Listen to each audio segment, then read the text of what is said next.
Olá, sejam todos bem-vindos a mais um Frequência do Saber. Hoje a gente vai falar de um assunto que é delicado, cheio de mitos, mas também que muita gente tem curiosidade sobre como é que são os bastidores, como é que é o preparo profissional para lidar com isso. A gente vai falar sobre doação de órgãos. A gente vai falar sobre como é que é estar nessa fila. Vamos falar dos números dessa fila e vamos falar da outra ponta, principalmente. Como é que os profissionais se preparam para lidar com essa dinâmica toda, tanto com os pacientes, com as pessoas que estão esperando, quanto as suas famílias e as famílias também dos doadores dos órgãos. O Frequência do Saber é um podcast em colaboração do grupo O Timoneiro de Comunicação com o Unilassalle. E depois da vinheta eu te apresento as minhas convidadas.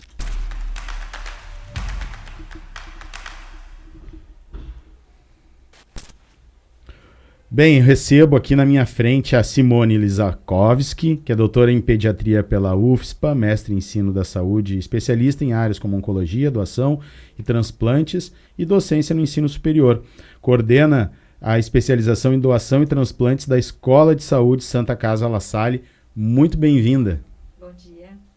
E ao seu lado, Kellen Patrícia Maier Machado, mestre em enfermagem pela UFSP, especialista em coordenação hospitalar de transplantes pela Organização Nacional de Transplantes da Espanha e atualmente coordenadora hospitalar de transplantes da Santa Casa de Porto Alegre, na OPO01, isso depois, ou OPO1, né?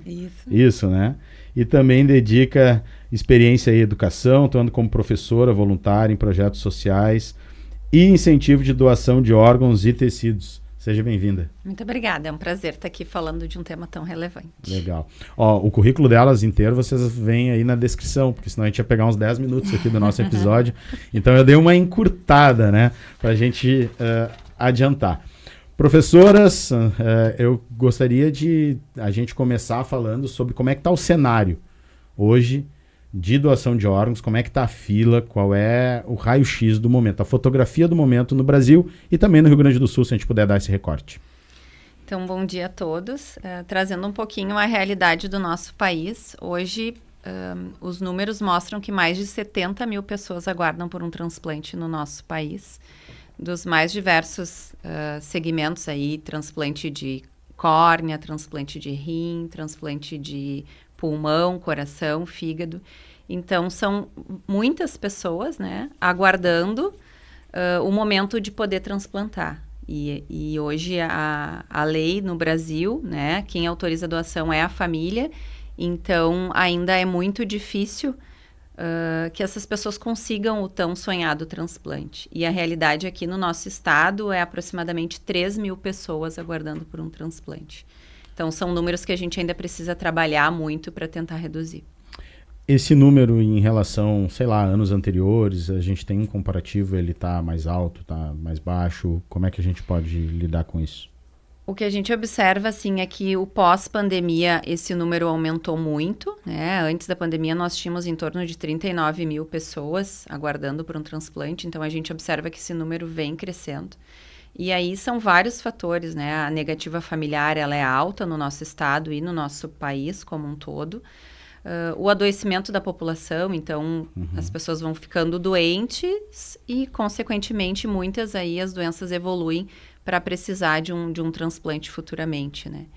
Então, é um número bem alto que a gente ainda precisa tentar, né? Com a solidariedade e a informação, diminuir esse número. E a gente nota, assim, também que acho que a melhora desses números, né, ela vai se dar com diversos pontos de melhoria, né?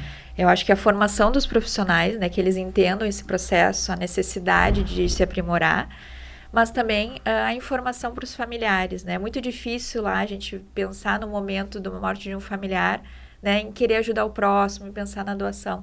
Então, a gente tem que atuar em diversas esferas, né, Kellen? Para pensar lá no final em ter um aceite para doação, né? Não é um foco isolado, ou profissional, ou só a família, né? Então, acho que tem uma área, assim, bem extensa onde a gente tem que atuar para que a gente consiga diminuir mais futuramente esses números, né? É uma questão cultural e de muitos tabus, né? Eu gosto de falar em casa até sobre isso, e daí é uma coisa mais pessoal, mas que a gente consegue viver com uma plenitude maior se a gente fala sobre morte, né? E as pessoas, a gente tem uma cultura de não falar sobre a morte porque sei lá, tem gente que acha que vai atrair, tem gente que não quer sofrer antes sobre aquilo, não conversa sobre isso, não conversa sobre... A morte pode acontecer a qualquer momento, mas as pessoas na nossa cultura acabam não falando sobre isso. E daí falar sobre doação de órgãos na família acaba vindo nessa mesma esteira, né? As pessoas, imagino que vocês enfrentem muito isso, das pessoas simplesmente nunca terem conversado com os seus familiares sobre isso, porque não estavam esperando aquilo. Com certeza, né? A gente lida com situações bem agudas, né? A pessoa que foi trabalhar e sofreu um acidente, e em 24 horas, 48 horas, morreu, né? Então é muito difícil para a família entender tudo isso de uma forma tão rápida. E às vezes entra essa questão, né? De não terem falado sobre doação. Mas o que a gente tenta trazer nesse momento, muitas vezes, é uma reflexão da família, né? Uhum. Talvez pensar de como aquela pessoa era em vida, né? De trazer esse momento para ela pensar, se ela pudesse estar ali, se ela pudesse pensar naquele momento sobre doação, o que ela traria, né? O que ela diria? Porque às vezes é a reflexão daquela família de vários momentos, né? Ela doava sangue, ela tirava às vezes a roupa do corpo para ajudar uma pessoa. Então, se nesse momento ela pudesse decidir sobre a doação, será que ela não gostaria de estar ajudando outras pessoas? Porque justamente a gente lida com essa situação. As pessoas acabam não falando sobre isso em vida, né? E aí a gente fica meio de mãos atadas, né? Porque é um momento bastante delicado, assim, né? No momento de que alguém morreu, tu ainda tem que fazer uma reflexão dentro dessa família, né? E hoje o país que mais tem doadores é a Espanha. E eu tive a oportunidade de acompanhar, assim, o trabalho deles e está muito relacionado à educação, né, à informação. Então, hoje as pessoas falam de doação e de transplante naturalmente lá, né? Então, para que quando tu chegar nesse momento difícil do hospital, isso já esteja definido. Então, assim, não quero perder o meu familiar, mas tem situações que são inevitáveis. E o que eu preciso fazer aqui? Bom, eu já sei que ele era doador em vida. Isso já era algo que a gente já tinha conversado em casa. Ele já mencionava em vida que ele tinha esse desejo. Então, isso está resolvido. Agora eu tenho que resolver questão de velório, questão de enterro, né? Então, a gente observa que quando tem essa conversa prévia, quando as famílias têm esse diálogo, o momento lá da decisão, ele se torna mais tranquilo. Então, é fundamental que as pessoas falem sobre isso, né? Então, como tu falaste, assim, é difícil, assim, falar sobre morte. Eu vou estar atraindo a morte. Mas é algo que é inevitável. A única certeza que a gente tem é que todos nós vamos partir um dia. A gente ainda não sabe como, mas é o que vai acontecer. Então, o que eu posso fazer em vida para que esse momento seja mais tranquilo para os meus familiares que vão ficar. Então, é dizer como eu quero ser enterrada, como eu quero ser velada, se eu quero ser doadora de órgãos, o que eu posso deixar organizado para que eles não sofram tanto naquele momento de decisão. Imagino que para as famílias que já sabem, né, o desejo, que já tem isso decidido, assim, já sabe como o seu familiar queria, possa ser um momento de alívio da tensão, né? Assim, era o que ele queria, vai salvar outras vidas. Mas o contrário também deve ser verdadeiro. Se não sabia o que queria, deve trazer uma carga emocional ainda maior nesse momento. Vocês enxergam isso no dia a dia? Com certeza. A gente nota que as famílias ficam muito mais tranquilas da decisão, seja ela pelo sim ou pelo não, né? Quando foi conversado em vida, isso traz uma segurança para a família para aquele momento. Mas eu acho que instigar essa reflexão faz com que isso se torne um pouco mais leve quando o diálogo não aconteceu, né? Porque a questão, quando a gente traz a doação de órgãos, a gente quer que seja algo confortável para essa família, né? Não que traga mais dor ou que traga depois um sentimento de angústia entre os familiares. Então, a decisão da família, ela sempre vai ser respeitada, aquela que for a mais confortável para eles, né? Uma outra coisa que eu estava pensando aqui, dentro desse contexto, né? Porque tu falaste, a fila fica maior porque é multifatorial, né? A gente tem uma sobrevida cada vez maior da população, então também vai vivendo mais, mesmo tendo problemas num órgão ou no outro, e daí a fila aumenta também por isso, né? Por outro lado, imagino que quando essa população já mais envelhecida falece, mesmo que seja em morte, né, que poderia doar, de repente os órgãos também já estão mais comprometidos de uma forma geral, e as mortes violentas a gente trabalha para que elas diminuam também. Então, assim, a medicina e o trabalho preventivo como um todo trabalha, de certa forma, dificultando tudo isso, né? Mas as mortes violentas acabam acontecendo de qualquer jeito. Tem um percentual de quantas pessoas que potenciais doadoras acabam se tornando doadoras ou não? Como é que é esse número, assim? É tipo metade? É muito grande? Então, para ser doador de múltiplos órgãos, o paciente precisa ter o diagnóstico da morte encefálica. Então, por exemplo, aquele paciente que teve um acidente de trânsito e faleceu no local, ele não vai poder ser doador de órgãos. Precisa ser aquele paciente que passou pelo hospital, que teve todo o acompanhamento de um paciente crítico e que fez o diagnóstico da morte encefálica. O que é isso?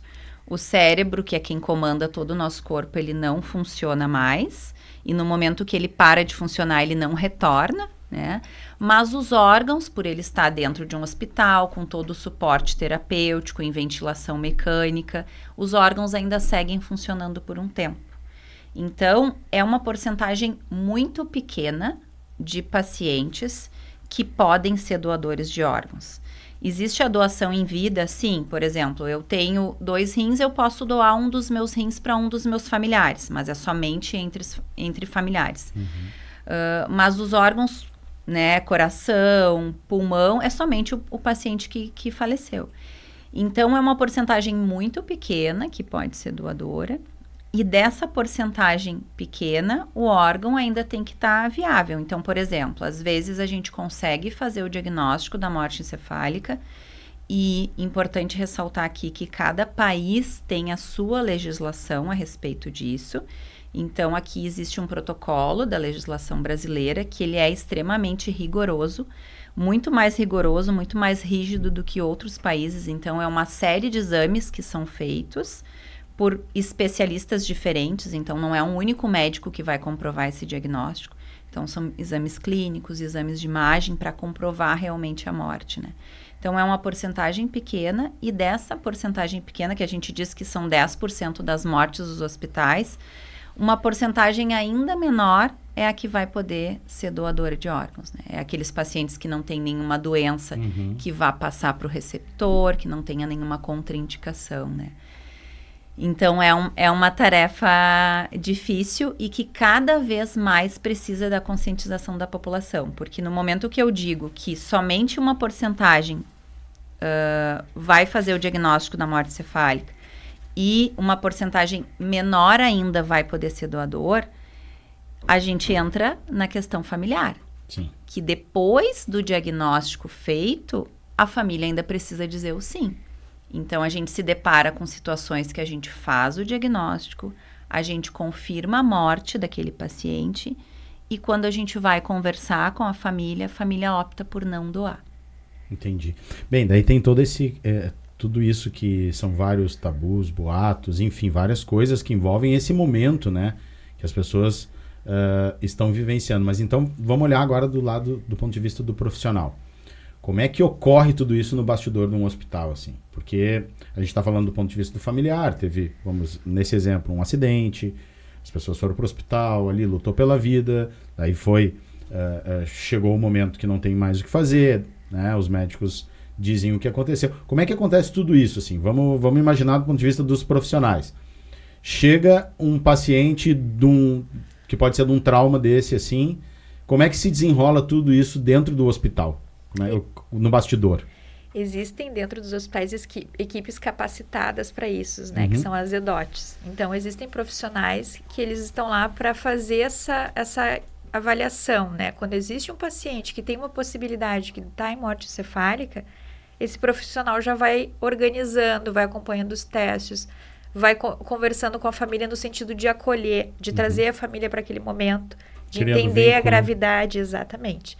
E de entender aquele momento, né? Para a gente não chegar lá no final, quando um diagnóstico concluído, e simplesmente dar uma notícia para a família, né? Sim. Então, esses profissionais que estão dentro dos hospitais, eles vão fazendo esse trabalho, né? De acolhimento, de integração, de conscientização da família, né? Que nem a gente diz, a gente vai preparando a família diante já de um luto, né? São aquelas fases do luto que a gente já consegue ir ajudando a família. Trabalho difícil esse, hein?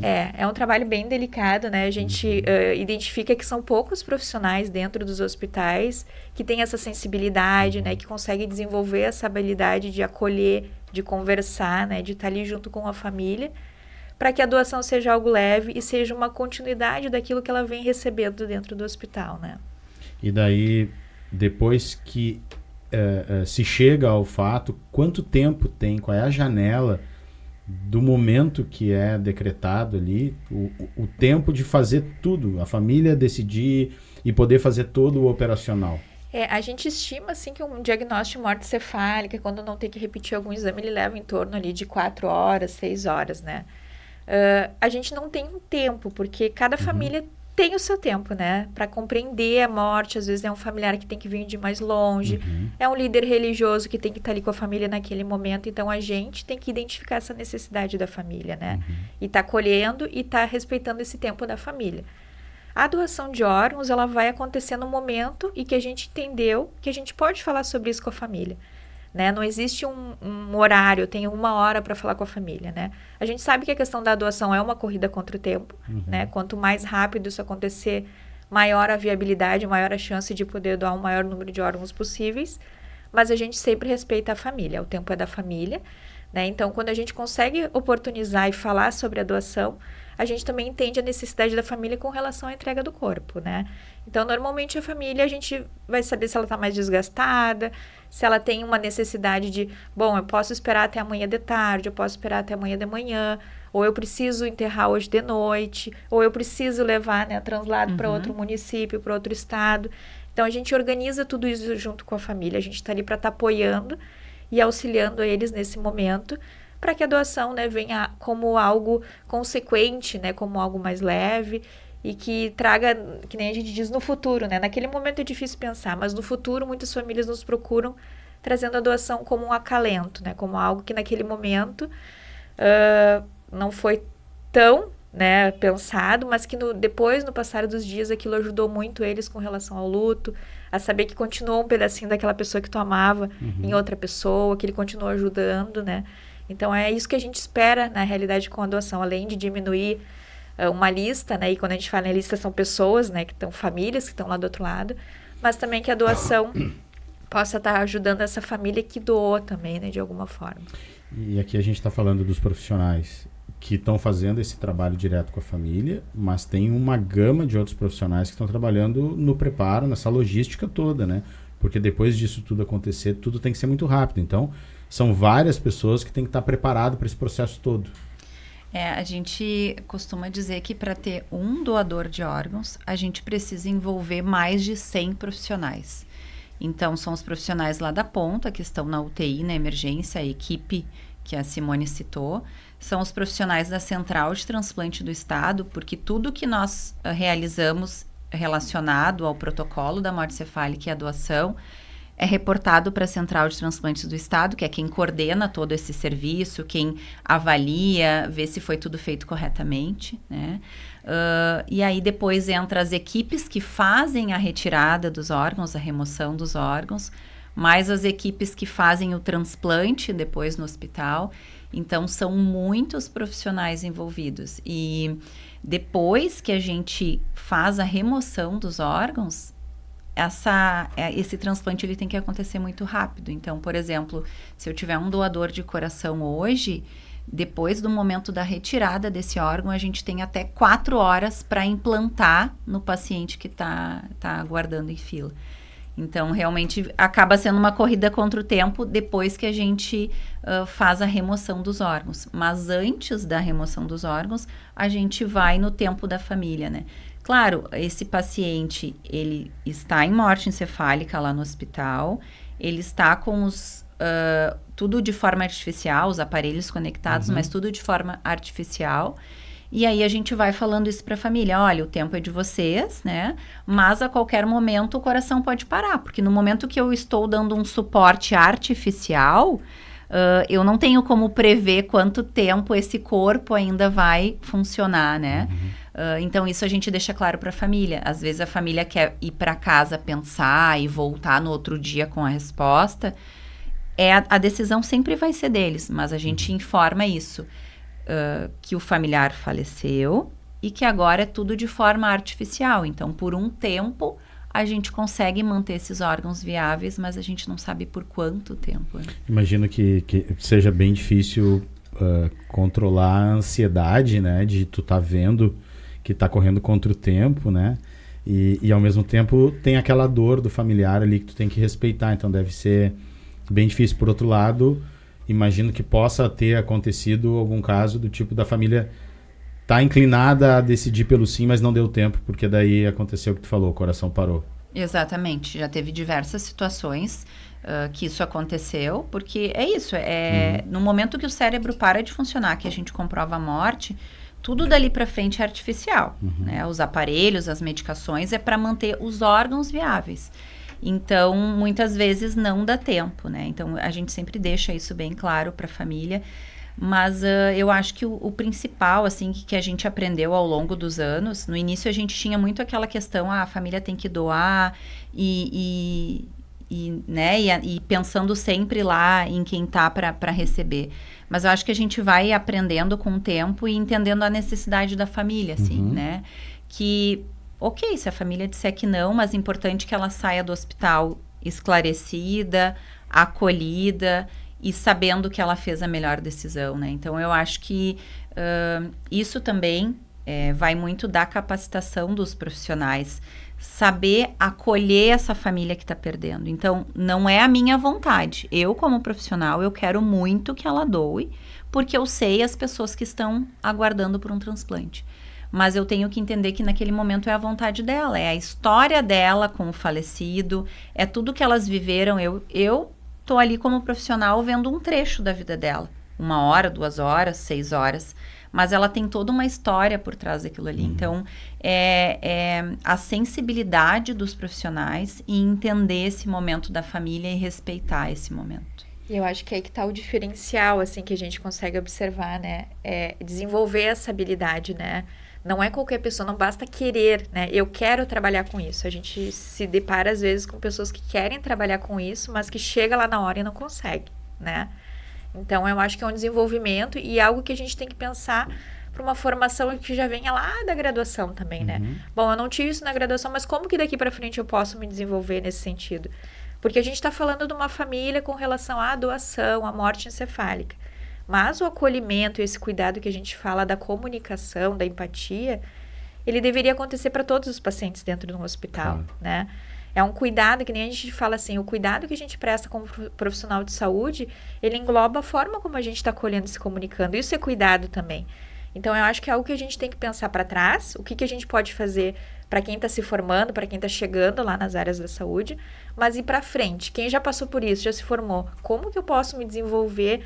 E isso é possível, né? Que nem a gente diz, é desenvolver uma habilidade. Tem pessoas que têm, que nem diz, tem o dom para isso. Mas a gente pode se desenvolver. Eu posso não ter o dom, mas eu posso me desenvolver e me aprimorar e melhorar a minha prática dentro do ambiente hospitalar para com essas famílias, né? Eu acho que isso é bem importante. E cada vez mais a gente vê profissionais saindo da graduação muito preocupados em executar a melhor técnica. Então, é fazer o melhor procedimento, é a perfeição do procedimento, né? E elas não sabem se comunicar.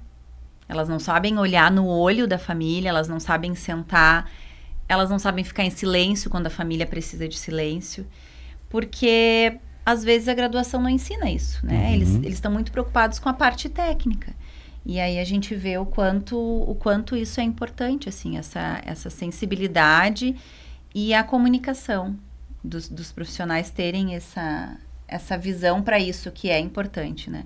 Porque no momento que eu não sei me comunicar com uma família, eu não vou passar segurança para ela. E aí ela vai dizer que não quer doar. Inclusive, tem estudos que mostram isso, assim, de famílias que negaram a doação, falaram algum motivo. E depois de um período, elas foram entrevistadas para saber o real motivo. E uma porcentagem bem elevada trouxe que não tinha segurança no profissional que conversou com ela no momento. Então, ela disse, não vou doar porque ele não era doador em vida. Ela usou algum motivo. Só que quando ela foi reentrevistada, ela disse, eu não doei porque eu não estava me sentindo segura com o profissional que conversou comigo. Então é importante ter aptidão, mas desenvolver essa aptidão para poder, tecnicamente, poder abordar tudo isso. Isso que tu trouxe é algo que, para a gente utilizar esse momento também que a gente está falando aí de educar, de criar uma cultura, queria perguntar para vocês qual é o principal mito, qual é a principal questão que vocês veem no dia a dia, assim, que é a que pega para as pessoas, para as famílias acabarem não aceitando. A gente tem diversos motivos de não autorização, né? Não doador em vida, não falou se era doador, questões religiosas, o corpo, a integridade do corpo, enfim, vários motivos, né? Mas a questão da religião, eu acho que é importante a gente trazer, né, Kellen? Sim. A gente consegue perceber das famílias, a gente tem, acho que 10 anos de atuação já, e a gente consegue perceber muitas vezes que da família, quando ela traz uma questão religiosa, muitas vezes é aquele ponto de vista do líder religioso e não da própria religião. Então, o que a gente conseguiu observar? Que trazer esse líder religioso para estar lá com a gente naquele momento, estar escutando aquilo que a gente está falando, estar ali junto, apoiando a família, faz com que eles compreendam também um pouco desse universo da morte encefálica e da doação. E a gente já teve famílias que eram da mesma religião e um era favorável e o outro não. Então, para nós ficou bem visível que é um ponto de vista do líder. Então, acho que trazer esse líder para junto da família faz com que alguns mitos, né, acabem indo por água abaixo e acabem se dissolvendo, né. Mas eu acho que o que pega mais é a questão de não falar em vida, né, porque a família está ali naquele momento, ela não sabe se ele queria, se ele não queria, ela tende a pensar, se ele não falou, é porque ele não queria. Mas não que se ele não falou é porque talvez ele não tenha tido oportunidade de falar sobre isso, né? Então, eu acho que isso é um pouco difícil, às vezes, de a gente conseguir manejar com a família, né? Mas por isso que as campanhas batem tanto nessa tecla. Avise sua família, comunique sua família, porque a decisão vai ser dela, né? Ela que vai precisar dizer o sim ou o não. E aí, cabe também, a gente traz esse profissional que está ali conversando com a família, ter esse conhecimento, né? Ter essa desenvoltura para tentar fazer essa reflexão com a família diante de cada situação, né? Bom, ele não era doador em vida, mas vamos fazer uma reflexão. É a questão do líder religioso, vamos trazer esse líder religioso para o hospital. A questão é a integridade do corpo, bom, então vou explicar como é que é o processo. Essa família é uma cirurgia de grande porte, mas é fechado com pontos, e essa família ela vai poder velar, ela vai poder enterrar normalmente. O corpo ele não tem nenhuma desconfiguração. Então, eu acho que tudo isso vai daquele profissional que está ali junto com a família, conseguir explicar e conseguir mostrar esse mundo, né, esse universo da doação, como que ele acontece, né? Legal. Eu acho que a gente consegue trazer aqui uma ideia bem... Nesse episódio a gente conseguiu trazer uma ideia bem legal, assim, do quanto a gente precisa conversar, se educar, mas também o quanto é importante para o profissional que quer trabalhar com isso ou que quer mais uma capacitação, ter mais, né, entradas no mercado de trabalho, quanto é necessário essa capacitação e quanto tem também espaço para isso, né? Tem espaço para esse profissional poder atuar, né? Então, eu quero agradecer muito a vinda de vocês aqui. Acho que dá para a gente falar mais sobre isso em outros momentos, sobre outras óticas, outros vieses também. Convidar o pessoal que está nos vendo aí no link, além de ler o currículo das nossas convidadas, acessar o site da Unilassalle, onde tu vai poder lá ver também todos os cursos e especializações que tu pode fazer nessa área, na área da saúde, junto com a Santa Casa e Unilassalle. E agradecer a vocês a presença aqui pra gente, e voltem outras vezes. A gente agradece o convite, é sempre um prazer falar sobre esse tema que nós somos apaixonadas enfim, e o que a gente puder fazer para disseminar mais essa informação, informar a população, capacitar os profissionais de saúde, eu acho que é válido. Agradeço o convite também. É que nem a gente fala, é um trabalho de formiguinha que a gente vem há anos construindo, né? E que a população que, se tiver alguma dúvida, procure os hospitais, né? Procure os profissionais de saúde, essas pessoas que estão dentro desse processo, para que elas possam esclarecer dúvidas, né? Porque às vezes não se fala porque eu tenho uma dúvida e aí só se fala lá naquele momento. Então procure, né? Saber um pouco mais, mas com pessoas que tenham esse conhecimento, para a gente não ter daqui a pouco, né, um outro mito aí nascendo na cabeça desse familiar, né? Tá certo, obrigado. Bem, olha só, minha família já sabe, mas eu sou doador. E tu, é doador? Os teus familiares são? Se tu não sabe, pergunta hoje, tá? Sem mito, sem nada, chega e pergunta. Ninguém tá chamando nada, ninguém tá falando nada. É só importante a gente saber, certo? Esse foi mais um Frequência do Saber. Aproveita que tá por aqui, te inscreve no canal e assiste a nossa playlist toda. São quase 30 episódios aí de muito conteúdo legal sobre as mais variadas temáticas. Até a próxima. Tchau!